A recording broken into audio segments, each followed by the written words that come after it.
João 5, de 41 a 47, diz assim o texto bíblico: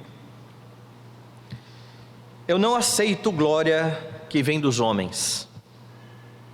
Sei, entretanto, que não tendes em vós o amor de Deus. Eu vim em nome do meu Pai e não me recebeis. Se outro vier em seu próprio nome, certamente o recebereis. Como podeis crer, vós os que aceitais glória uns dos outros, e contudo não procurais a glória que vem do Deus único? Não penseis que eu vos acusarei perante o Pai. Quem vos acusa é Moisés, em quem tendes firmado a vossa confiança. Porque se de fato cresceis em Moisés, também crereis em mim, porquanto ele escreveu ao meu respeito. Se porém não credes nos seus escritos, como crereis nas minhas palavras? Oremos mais uma vez. Deus amado, bendito, soberano Senhor, queremos exaltar mais uma vez o teu glorioso nome. Diante da tua palavra, ó Deus, está a tua igreja na expectativa de que o Senhor fale por meio da tua palavra. Necessitamos, Deus, ouvir a tua voz, a fim de sermos guiados, ó Senhor, por meio do teu santo evangelho, a fim de vivermos cada um dos nossos dias para a tua glória e louvor. Que o Senhor leve todo o nosso pensamento cativo ao pensamento de Cristo, e que ao sair daqui, ó Deus, saiamos de fato edificados pelo Senhor. É a nossa oração em nome de Jesus. Amém. Meus irmãos, nós estamos olhando para o capítulo 5 de João, onde Jesus está fazendo o seu discurso diante dos judeus. E você viu que lá no começo desse discurso, a fim de que o homem creia para a vida eterna, ele precisa ouvir o testemunho de Cristo. Esse testemunho de Cristo é dado pelo próprio Pai, por meio tanto audível no tempo deles, como agora nas Escrituras. Esse testemunho foi visto nas obras de Jesus, que ele realizou, a fim de que ficasse claro e categórico de que ele era o Messias enviado pelo Pai. E esse testemunho precisa ser visto também na proclamação fiel. Hoje temos apenas a proclamação fiel. O Pai não fala mais audivelmente como foi naquele tempo. As obras que Cristo realizava para demonstrar que ele era o Messias não são mais necessárias. Tudo está registrado na palavra e nós precisamos de proclamação fiel, de fidelidade na exposição da Escritura. Você viu na semana passada que apesar de os judeus terem visto tudo isso, eles ouviram a voz do Pai vinda do céu, eles estavam vendo as obras de Jesus, eles enviaram mensageiros a João, que era aquele que proclamava fielmente a palavra. Ainda assim, eles não foram a Cristo para ter vida. E essa foi exatamente a acusação de Jesus nos 2 versículos anteriores ao texto que nós lemos nessa noite. Dê uma olhada aí nos versículos 39 e 40. Jesus está então acusando estes homens, dizendo: examinais as Escrituras, porque julgais ter nelas a vida eterna. Ou seja, vocês leem a Escritura porque vocês acham que na Escritura existe a vida eterna. São elas mesmas que testificam de mim, contudo não quereis vir a mim para terdes vida. Diante dessa acusação, então, lembre-se que tudo isso iniciou porque Jesus curou aquele paralítico em dia de sábado, e os judeus acusaram Jesus de quebrar a guarda do sábado.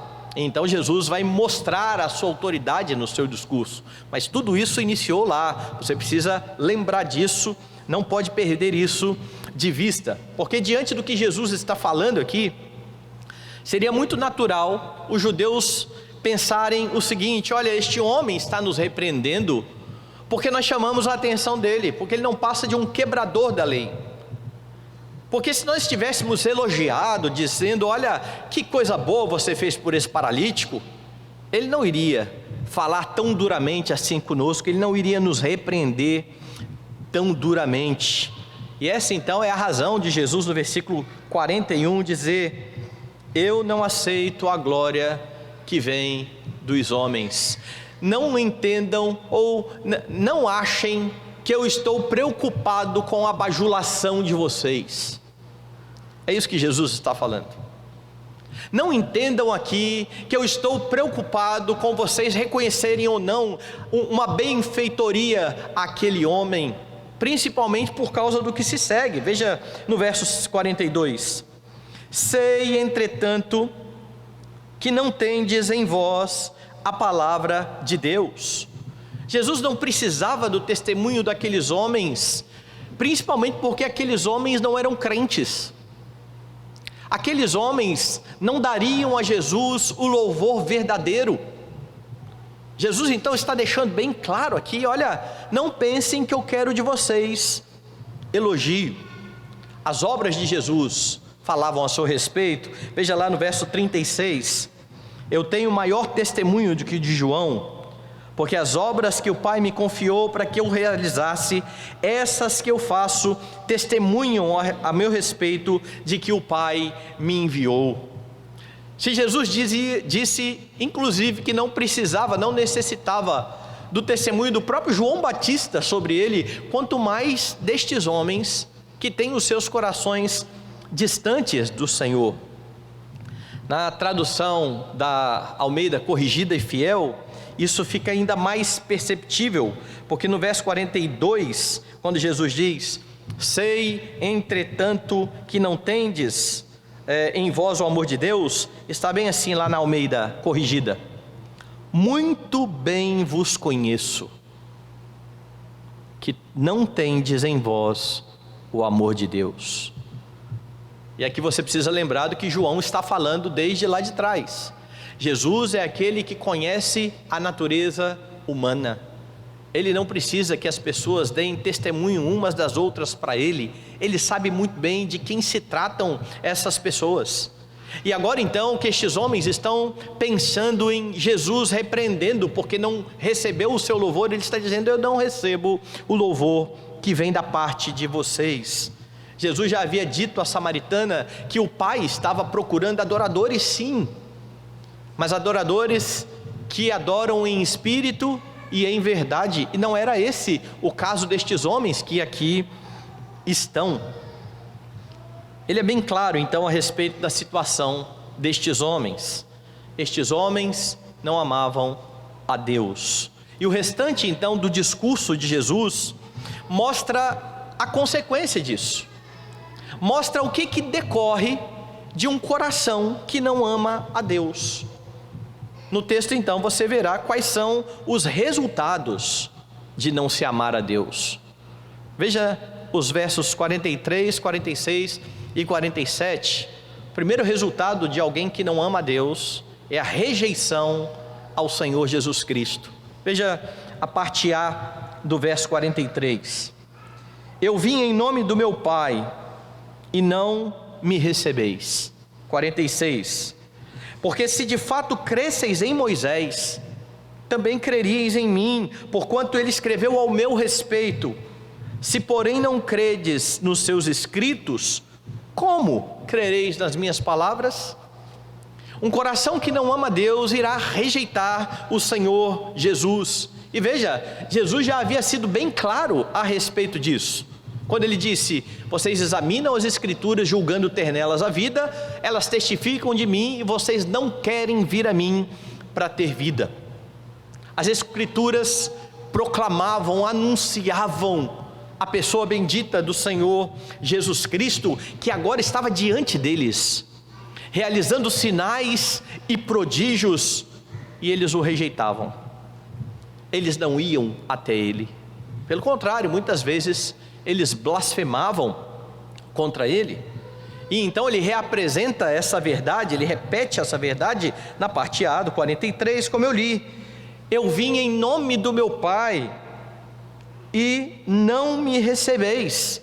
Mesmo eu tendo vindo do Pai, e o que deixava isso claro? As obras que ele fazia, As obras que eu realizo mostram que eu vim do Pai. O testemunho audível da parte de Deus, tudo isso deixava categórico, deixava bem claro que ele tinha vindo da parte do Pai, mas os homens em estado de pecado não reconhecem nada disso.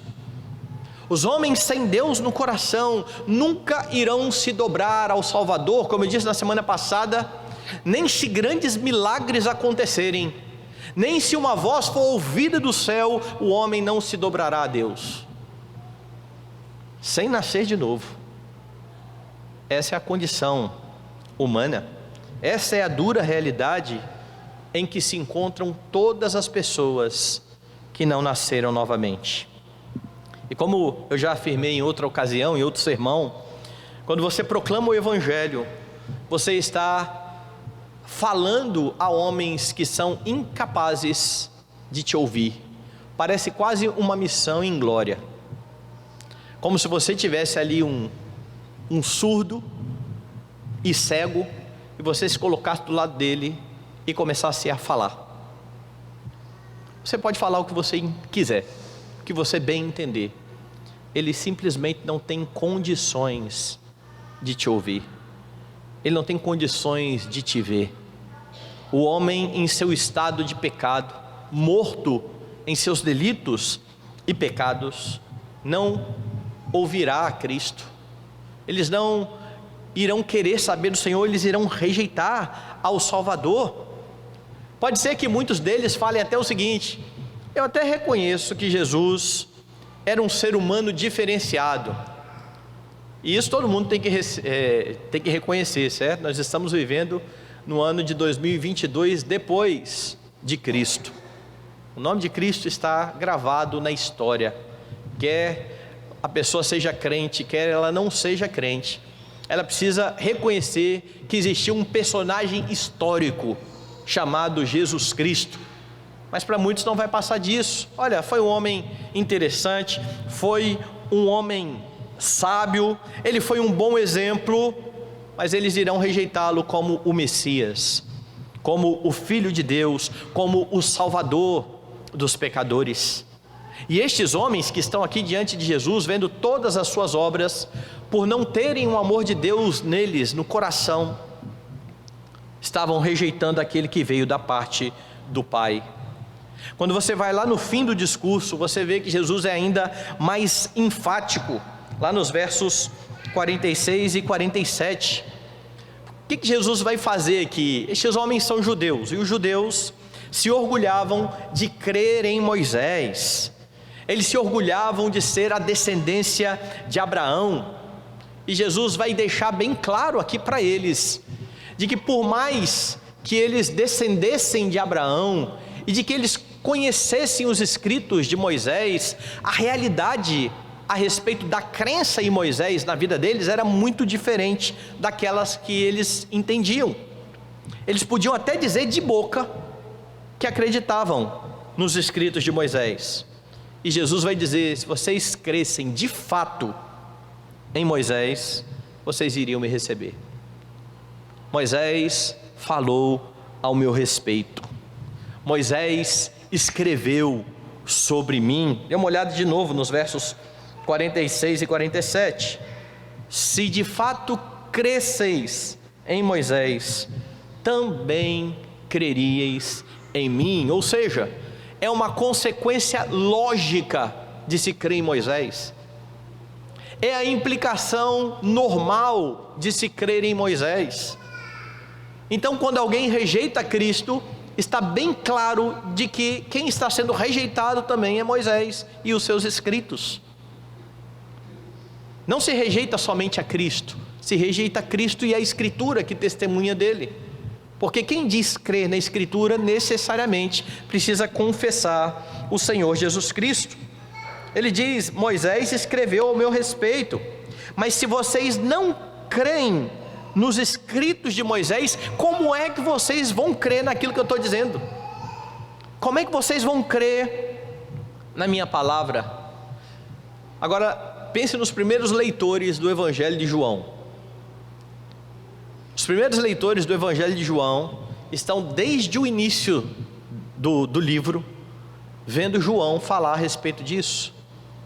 Porque quando João abre o Evangelho, dizendo: no princípio era o Verbo, e o Verbo estava com Deus, e o Verbo era Deus, e todas as coisas foram feitas por Ele, pelo Verbo, e sem Ele nada do que foi feito se fez.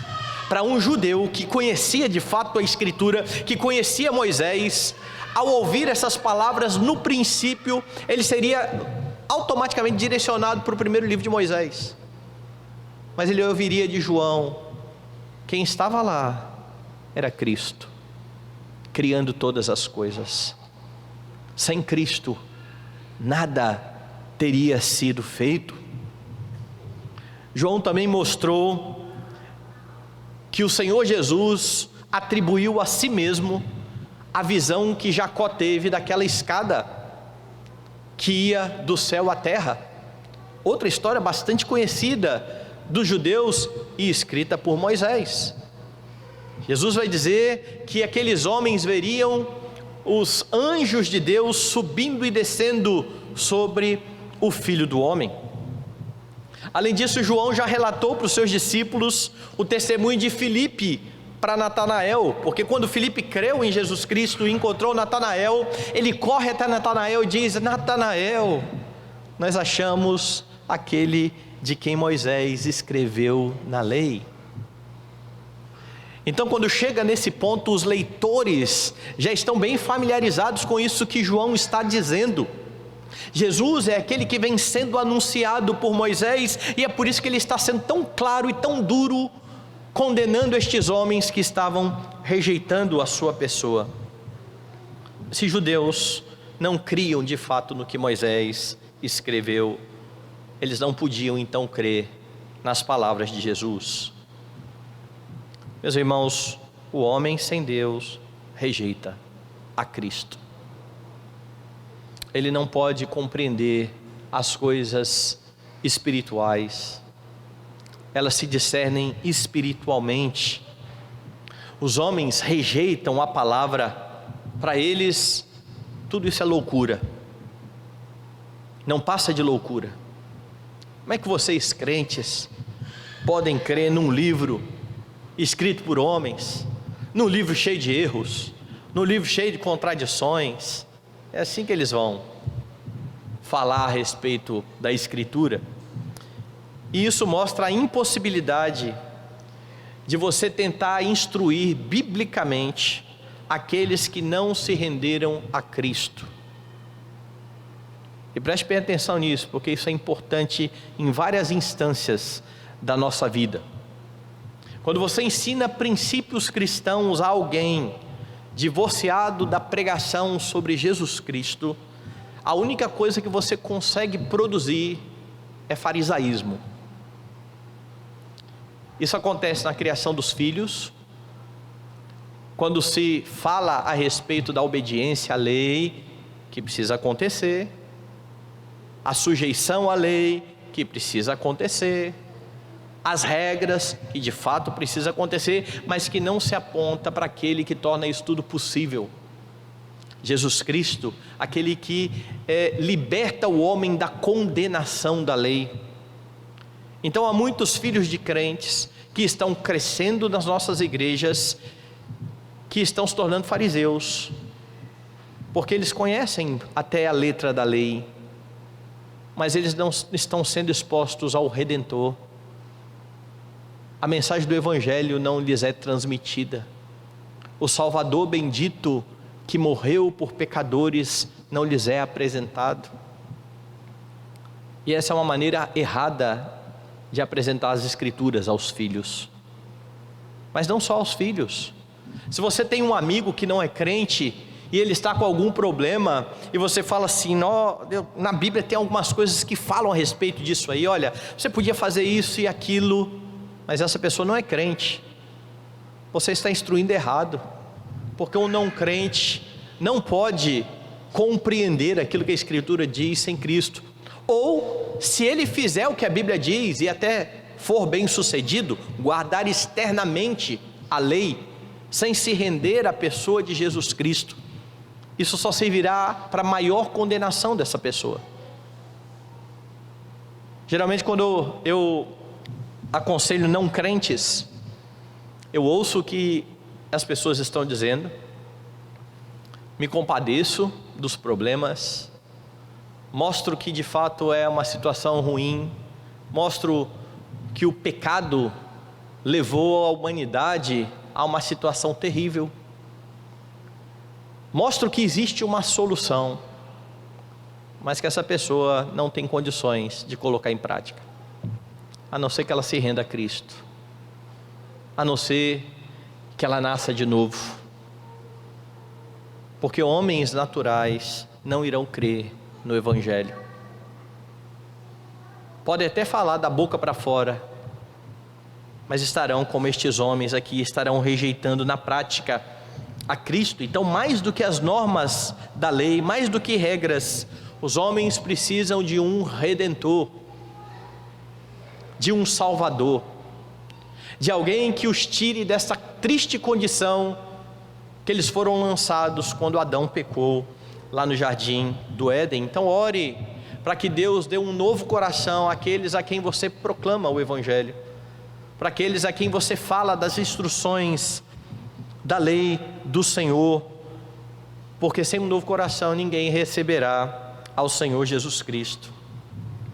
E há uma questão secundária aqui a se tratar, uma aplicação secundária, e que diz respeito aos crentes, a esses que já amam a Jesus Cristo, que já creem no Evangelho, mas que muitas vezes também rejeitam a palavra de Deus.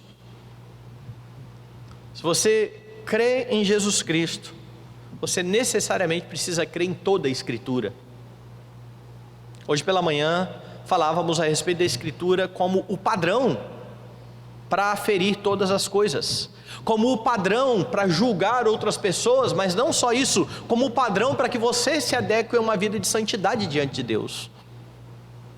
Então, como crente, você não pode tomar algumas partes da Escritura: Jesus morreu por mim, eu sou filho de Deus, eu sou salvo, mas rejeitar as outras que falam: você precisa andar em santidade, você precisa mudar a sua vida como pai, como marido, como esposa, como patrão, como empregado.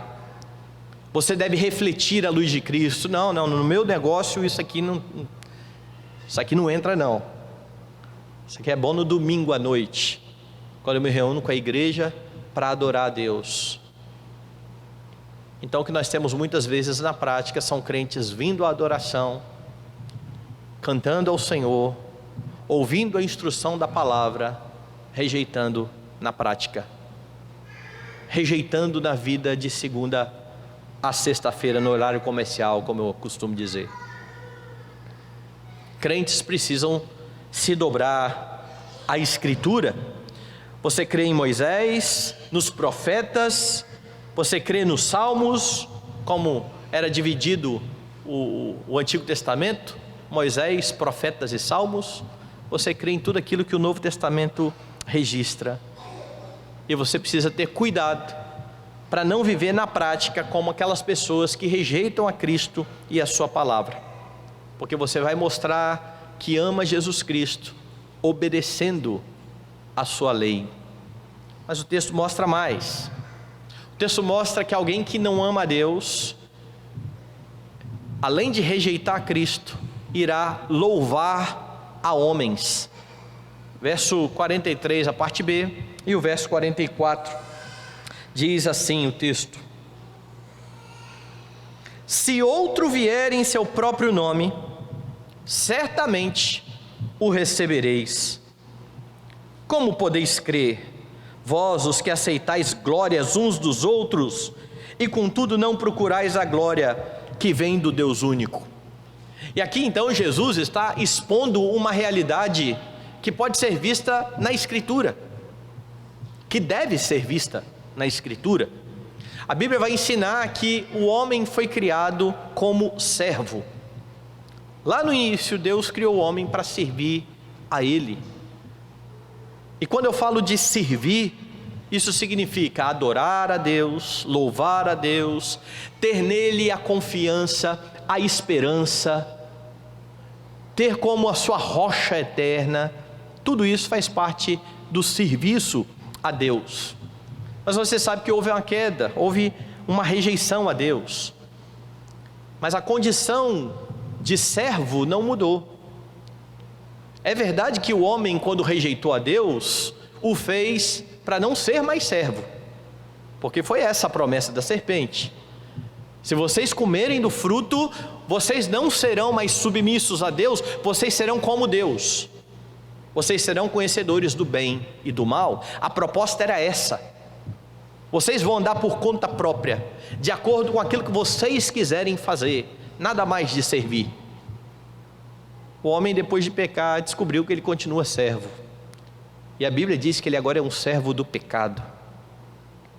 A diferença é que o Senhor é agora um Senhor terrível, é um Senhor mau, mas o homem continua nesta condição. Quando Paulo fala sobre isso em Romanos, ele diz que os homens rejeitaram a verdade e acabaram adorando a criatura em lugar do Criador, não é isso? Pois é isso que Jesus está dizendo aqui. Dê uma olhada de novo no texto. No verso 43 ele começou dizendo assim: eu vim em nome do meu Pai e não me recebeis. Ou seja, os homens rejeitaram a Cristo, mas quem rejeita a Cristo não fica neutro. É impossível rejeitar a Cristo e ficar numa neutralidade. Ele vai adorar alguma coisa, porque ele foi feito para adorar. E então Jesus continua: mas se outro vier em seu próprio nome, vocês vão receber. Certamente vocês vão receber a esta pessoa. Jesus então está mostrando isso, colocando isso para aqueles homens. Ao rejeitar o Messias, estes homens receberiam alguém que não vinha da parte de Deus. É uma profecia a respeito dos falsos mestres. Jesus não está falando de forma hipotética. Isso aconteceu. Os homens começaram a se cercar de falsos mestres. Pedro deixa isso claro na sua carta. Assim como no meio do povo surgiram falsos profetas, haverá entre vós falsos mestres, e muitos seguirão as suas práticas libertinas, e por causa deles será infamado o caminho da verdade. Você rejeita Cristo, você tem que colocar algo no lugar, você vai dar ouvido aos falsos mestres. Mas não foi só Pedro, Paulo também tratou disso. Dê uma olhada na segunda carta a Timóteo, lá no capítulo 4. E veja como é que Paulo desenvolve isso aqui. Ele está dizendo a Timóteo o seguinte, no versículo 1 aqui: conjuro-te perante Deus e Cristo Jesus, que há de julgar vivos e mortos pela sua manifestação e pelo seu reino, prega a palavra, insta, quer seja oportuno, quer não, corrige, repreende, exorta com toda longanimidade e doutrina. A ordem então de Paulo para Timóteo, seu filho na fé, é: pregue a palavra. Não deixe de pregar a sã doutrina, porque a sã doutrina serve para educar os homens. E por que Timóteo deveria se empenhar nisso? Paulo diz no verso 3: porque haverá tempo em que não suportarão a sã doutrina, ou seja, a palavra será rejeitada. Mas ao rejeitar a palavra, o que estes homens farão? Pelo contrário, cercar-se-ão de mestres, segundo as suas próprias cobiças, como que sentindo coceira nos ouvidos, e se recusarão a dar ouvidos à verdade, entregando-se a fábulas. O homem rejeita Cristo e procura mestres que falem aquilo que ele quer escutar, que falem aquilo que está em acordo com os desejos dos seus corações. E quando estes homens, estes judeus rejeitaram a Cristo, Jesus está dizendo que vai acontecer: aparecerá alguém que falará o que vocês querem ouvir, vocês vão atrás, vocês vão dar glória a eles. Veja que no verso 44 Jesus deixa isso ainda mais claro. Volte lá em João: como podeis crer Vós, os que aceitais glória uns dos outros, e contudo não procurais a glória que vem do Deus único. O que Jesus está colocando aqui é que não é possível que os homens que tentam glorificar uns aos outros creiam em Jesus Cristo, porque Jesus é aquele que fala em nome do único e verdadeiro Deus, do Deus que estabelece as coisas como elas devem ser e que ordena aos homens que se adequem a Ele. Vocês não têm condições disso. Jesus então está dizendo, eles não estão procurando a glória do Deus único. Sabe por quê? Porque o homem quer glorificar a si mesmo. Até quando os homens glorificam uns aos outros, eles fazem isso em benefício próprio. Daí você entende Jesus lá no começo dizer, eu não aceito esse tipo de glória, que a Bíblia chama de temor de homens. Quando você estuda na Escritura esse tema do temor de homens, por temermos aos homens, nós bajulamos os homens e queremos ser bajulados por eles. Queremos que as pessoas gostem muito de nós, temos medo daquilo que elas podem fazer conosco. E por isso muitas vezes estamos elogiando e bajulando por causa daquilo que nós queremos. É como pessoas que se aproximam, por exemplo, dos seus amigos, pensando naquilo que eles vão ganhar estando perto deste amigo. Sabe, fulano de tal, ele é influente, cola nele. Mas você vai colar nele por quê? Só para levar vantagem?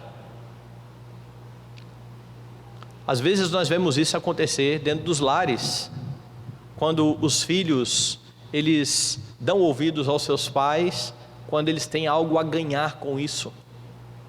E então quando eles obedecem, eles estão dando glória aos pais, honra aos pais, mas eles têm por trás uma motivação pecaminosa, ganhar alguma coisa, porque quando não ganham muitas vezes se rebelam.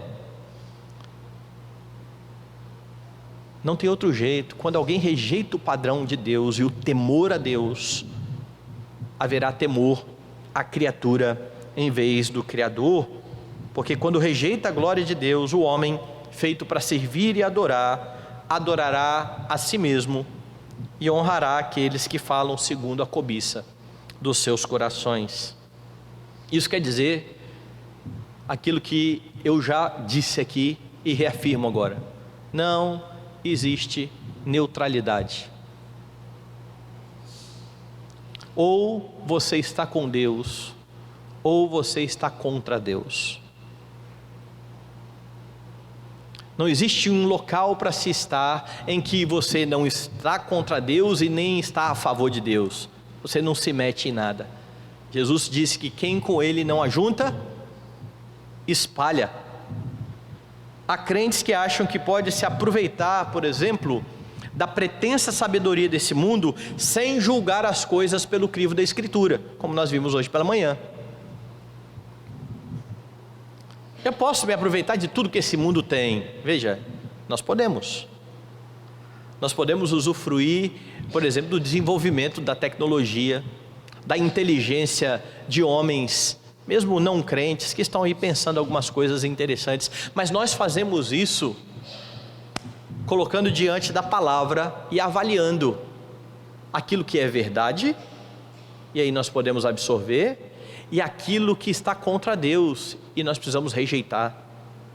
Nós não vamos comprar nenhum pacote desse mundo, nenhuma ideologia deste mundo, porque este mundo que rejeita Deus quer ganhar o coração dos homens. A doutrina anti-Deus está em todo lugar, ela está nas músicas, nos filmes, ela está nas filosofias, nos livros, e de novo, você vai ler, mas você vai ler com o seu radar bem ligado, e vai ter coisa que você não vai precisar nem ler. Isso é contra Deus. Rejeite de vez, rejeite de uma vez. Há filosofias, há pensamentos que você não tem que ficar conhecendo nos mínimos detalhes para arrancar uma verdadezinha ali, porque você tem toda a verdade aqui. Não vale a pena tanto esforço. Não se engane, portanto, se você não encher o seu coração com a palavra de Deus, o seu coração será necessariamente preenchido com outras coisas e com ideologias apóstatas. Agora, como é que você identifica isso? Como é que você identifica um pensamento apóstata? Bom, qualquer ideologia, qualquer pensamento que coloque o homem como o centro, roubando a glória de Deus, é uma ideologia demoníaca. É uma ideologia que precisa ser rejeitada. Isso acontece infelizmente dentro das igrejas, quando ao invés de ser cristocêntrica ou teocêntrica, a igreja começa a ser antropocêntrica. Ela está preocupada com as pessoas que estão. Tudo é pensado na igreja pensando nos homens, pensando nos pecadores. E, em último lugar, nós vamos pensar talvez em Deus. Mas isso é visto também em qualquer tipo de pensamento aí fora. Em vez do evangelho que exalta Cristo, o que você tem em muitas igrejas é autoajuda, teologia da prosperidade. Olha, irmão, você é cabeça e não é cauda, Deus vai te honrar, você é tão importante que Jesus morreu por você. Não é assim que você ouve? Tudo isso coloca o homem no centro. Todos estes pensamentos exaltam o homem e deixam de lado o Senhor. Jesus não morreu por você porque você é importante. Um pastor luterano disse certa vez que quando você tem uma pena muito grande, isso aponta para um assassino muito ruim. Ou uma pena não só a pena, mas a fiança. Quando você tem uma fiança muito alta, isso aponta para um crime muito terrível. Um criminoso não tem que ficar bem consigo mesmo e se achando muito importante, porque a sua fiança foi estabelecida muito alto. Quando você tem Cristo morrendo por pecadores, isso não mostra que o pecador é importante, isso mostra que o pecado é terrível. Isso mostra o quão terrível é a situação daqueles que estão afastados do Senhor. Por isso o preço foi alto, foi caro. Essa pregação exalta a Cristo, exalta a Deus. A outra não, a outra exalta o homem. E pior de tudo isso é ver crentes depositando as suas esperanças nos homens. Este ano é o ano disso acontecer. Olha, a vida vai ser melhor ou pior se X ou Y ganharem a eleição. A vida é melhor com Jesus Cristo, independente do governo. Isso não quer dizer que votamos em qualquer pessoa. Nós rejeitamos as ideologias antes de Deus. Estamos falando isso desde de manhã hoje. Nós avaliamos pelo crivo da Escritura, rejeitamos aqueles que frontalmente se opõem ao Senhor e ao seu reino. Mas quando fazemos isso, não colocamos a esperança em X ou em Y. A esperança está no Senhor, que reina, que governa e continuará governando.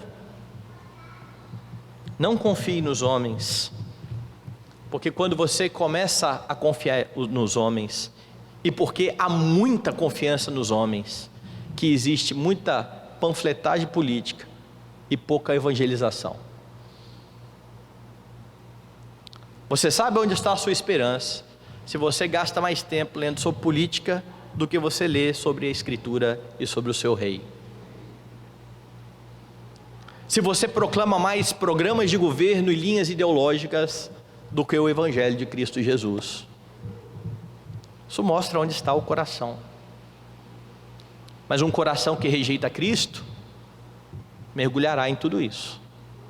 O seu coração, que está cativo a Cristo Jesus, precisa conhecer cada dia mais dele, precisa se dobrar à sua palavra, à sua lei.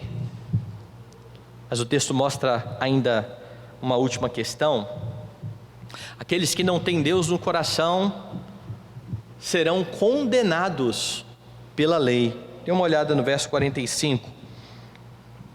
Não penseis que eu vos acusarei perante o Pai, porque quem vos acusa é Moisés, em quem tendes firmado a vossa confiança. E as palavras de Jesus agora são ainda mais duras aos judeus. Pode ser que para aqueles homens que ali estivessem, tudo que Jesus estava falando agora soasse de fato como uma acusação. Mas a despeito de Jesus ter dito no verso 34, veja: eu, porém, não aceito humano testemunho, digo-vos entretanto estas coisas para que sejais salvos. Eu estou falando isso para vocês serem salvos. Mas a essa altura do discurso, com tamanha dureza do discurso, estes homens podiam estar duvidando até da intenção de Jesus. Este homem está nos acusando, ele está dizendo: eu não acuso ninguém. Quem vai acusar vocês é aquele em quem vocês estão colocando a esperança. Porque o judeu começou a olhar para a lei, não como a norma de um Deus que salva um povo e agora está santificando esse povo, mas como aquilo que iria salvá-los. Se eu cumprir a lei, eu serei salvo. E aí então Jesus vai dizer que quem vive assim, desta maneira, tentando salvar-se pela lei, vai chegar no último dia e ser acusado por Moisés. Ou seja, vai ser acusado pela lei. E isso acaba sendo uma grande ironia, certo? Porque estes homens estão se vangloriando, eles são cumpridores da lei. Havia o pensamento de ser salvo pela lei. Você vê isso de forma clara na história do jovem rico. Mas a lei nunca foi dada com esse propósito. A lei nunca foi dada para que o homem fosse salvo. O que a lei faz é deixar bem escancarada a verdade de que você é pecador, de que você não dá conta de honrar a Deus e de viver para a glória de Deus sozinho. Além disso, a lei aponta para aquele que viria para cumpri-la. A lei aponta para um Redentor bendito, o Senhor Jesus Cristo. E aqueles homens que confiavam na lei seriam por fim acusados por ela mesma. Para que alguém fosse salvo mediante a lei, era preciso que o cumprimento fosse pessoal, perfeito, perpétuo. Quem cumpre toda a lei e tropeça em um mandamento é culpado de todos. Então você imagina alguém que está se esforçando para ser o melhor que pode e no final deu um vacilozinho de nada e tem que ouvir: você está condenado. Essa é a realidade de quem quer ser salvo pela lei. E estes judeus que tanto confiavam em Moisés estão ouvindo de Cristo: Moisés acusará a vocês. Essa lei é o critério para o julgamento que Deus usará, que Deus fará. Então, se você está em Cristo, louve a Deus pelo fato de que Jesus cumpriu toda a lei em seu favor. Logo, Moisés não tem do que acusar você. Ainda que você seja um transgressor da lei, porque Deus olha para outro que cumpriu perfeitamente, cuja justiça foi agora atribuída a você. Então quem confia em Cristo não tem do que temer. Mas estes homens estavam rejeitando a Cristo. Logo, um dia se deparariam com Moisés. Não caia então na tentação de achar que você merece algo da parte de Deus, porque agora você é crente e pode cumprir a lei, e de fato tem se esforçado para cumprir. Porque por mais que esse seja o seu dever, você nunca vai cumpri-la de forma perfeita. Você vai se esforçar na força e no poder do Espírito, mas você vai cair. Essa é a razão de confessarmos pecados, inclusive. Nós fizemos isso nesse culto dessa noite já. Nós confessamos pecados porque transgredimos a lei do Senhor.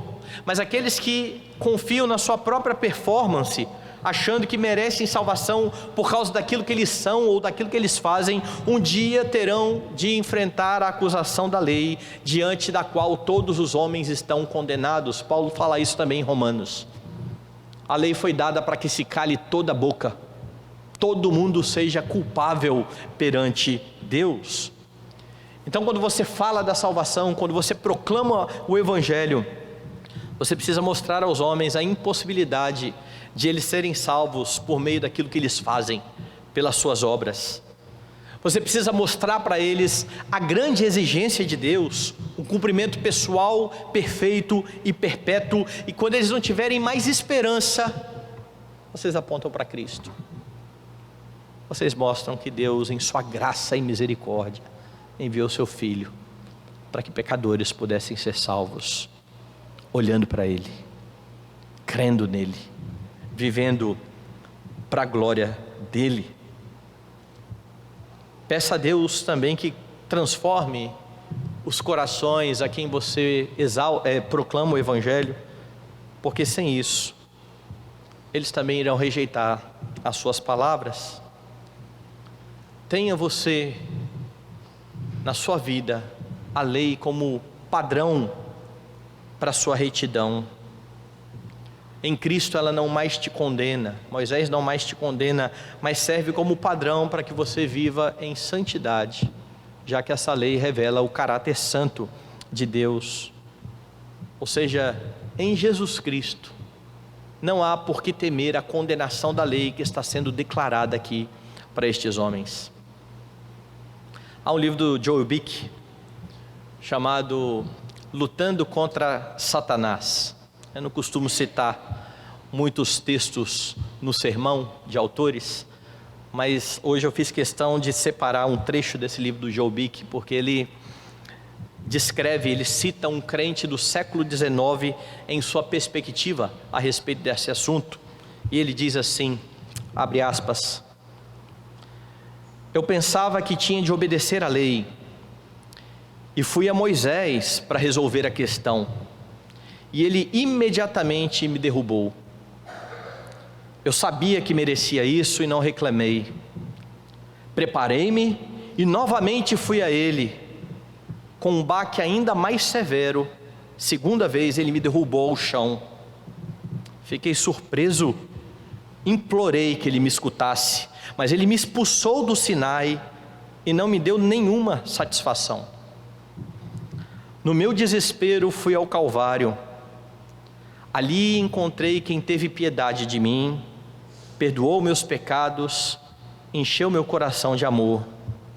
Eu olhei para ele e sua misericórdia curadora penetrou todo o meu ser e curou minha moléstia interna.